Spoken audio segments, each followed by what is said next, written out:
Hey, it's Andrew here at the Ubisoft booth with Mr. Julian, associate producer on Assassin's Creed 3. I'm sorry.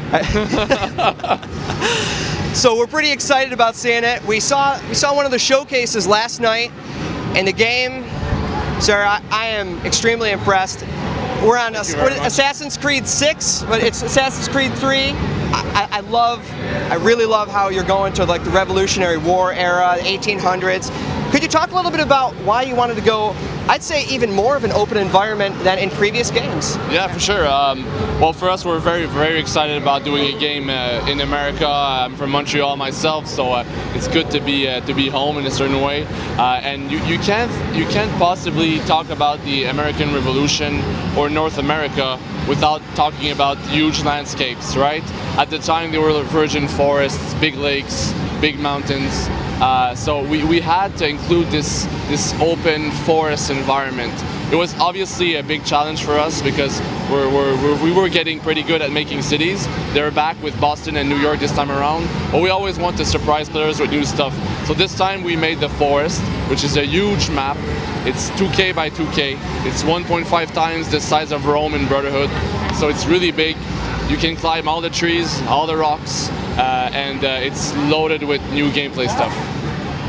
I think it's important to also state that even though you have those large landscapes, you guys pride yourself obviously on like that 1-to-1 ratio and just replicating the history of just any kind of buildings. Yeah, for sure. I believe you showed, what was the building in Boston that you showed? The Old State House, to name a few, like the Fenouil Market as well, there's the Boston Long Wharf. In New York, you'll witness events like the Great Fire of New York of 1776. So it's an opportunity to maybe rediscover cities. The layout changed a lot. We have pretty accurate historical maps of those cities, and we reproduce them as best as we can to a 1-to-3 ratio. Yeah, so we have cities, we have landscapes, you know, the wilderness, yes, and then naval battles. So there is a lot of content, a lot of places to go in this game. What is it that you guys decided was the reason why you wanted to sort of implement all of this? Well, like I mentioned, the forest was a given. I mean, North America forest, obviously, but the American Revolution was fought on land. There were epic battles. We have a few in the game, but it was also fought on sea. Like if you think about the Battle of Chesapeake, it was fought on sea. The French got involved, sent some ships. So it's a big portion of the American Revolution that was fought on sea. So we started building prototypes. We actually have a full ocean simulator working with waves, winds, rain, storms. So we tried to find new ways to surprise player with new gameplay, and this time around the ocean is also our playground. Could you talk a little bit about the naval battles at all? Yes.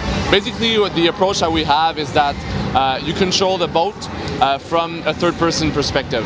So as Connor, you're the captain of the boat. You can leave the bar at any time to walk on your ship, check out your crew, and as you man the boat, you can fire your cannons. We got different types of ammunition, and basically you fire your cannon at other ships, you sink them, or you can also board the ships to go aboard the ship and fight and do some classic assassination moves on enemy ships. That's pretty exciting. It is, it really is. You got to see it in action to believe it.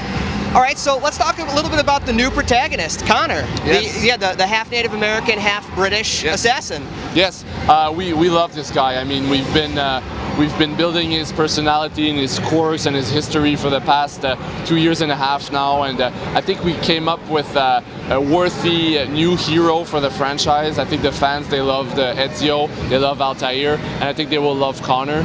Like you mentioned, he's half Native American, half British, so that opens up new interesting possibilities, new weapons, new gameplay like the hunting. We really wanted an assassin who's as at ease in the forests as he is in the cities in the previous installments. Now, speaking of just the installments in general, I'm curious as to, Assassin's Creed is a high quality franchise, it really is, and it's been doing like an annual sort of release now. Could you maybe talk a little bit about the development cycle in this? How long have you guys actually been working on Assassin's Creed 3? Actually, the team that worked on Assassin's Creed 3 immediately after Assassin's Creed 2, a team of engineers started working on AC3 right away. So, and we have the guys that worked on AC1, AC2, and most of them actually worked on Prince of Persia: Sands of Time. So this game's been in development for 2.5 years. So it explains the massive amount of content that we're showing today at E3, and we obviously have more surprise for the fans. We saw a showcase of some of the weapons, like that Chinese dart, where you literally were up in a tree, you hit the guy right in the neck, and you just slung him up there in just an instant. Could you maybe talk about some of the new mechanics behind the weapons and the built from the ground up new combat, since Connor can dual wield now? Yeah. Well, like you mentioned, we rewrote most of the combat system to accommodate dual-handed fighting. We wanted Connor to be really efficient in combat, but we also wanted the guards to have better AI, to bring up basically a better challenge.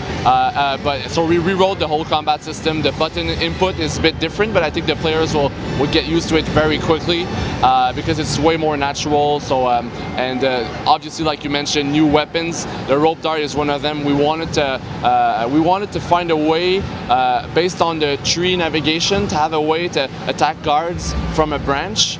And there's different gameplay opportunities. You can use it to start a fight, obviously, because guards are pissed off by that. Or you can use it for a stealth approach. Like you just hang a guy from a branch, other guys will be lured in, and you just make your escape. So this, we try to have, with weapons, we always try to have a more fight-oriented approach, but we also use those weapons to open up new gameplay opportunities. It's pretty exciting. You guys have clearly looked at all of the things in the past, all your game mechanics, what the fans wanted, and really put them all into this game. Over the top. And more than anybody could ever ask for. I really can't wait to play it. When can we expect to see Assassin's Creed 3? October 30th. Oh, sorry, can we redo it? Or is it live? Or we can expect to see Assassin's Creed 3 October 31st. No, it's not 31st. It's I just did your interview with Europe. Sorry about that. We can expect to see Assassin's Creed 3 October 30th. Beautiful. Thank you so much, Julian. And we will be in touch. Thank you very much.